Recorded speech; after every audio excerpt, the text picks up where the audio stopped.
In this video, I'll be showing you how to reset your iPhone to factory settings. It's a very simple method, so if you find this video helpful, be sure to drop a like and subscribe. Now, it's actually very easy to do this, and you can do this on literally any iPhone you have. But let's say you want to reset all the settings, go over to your settings application like so, scroll down until you find General, which is under VPN.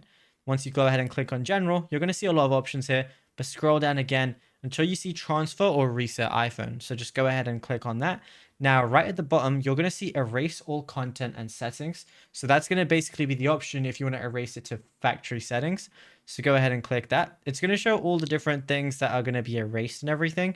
So like your apps and data, Apple account, stuff like that. So just go ahead and press continue if you want to go ahead with that. Just make sure you have a backup of things, or you've saved things that you definitely want to save, because everything will be removed and your phone is going to be as good as new whenever you use the erase all content and settings option. If you don't want to erase everything but only erase some things, you can press reset and choose from this list over here as well. But yeah, it's as simple as that. Now, if you found this video helpful, drop a like and subscribe.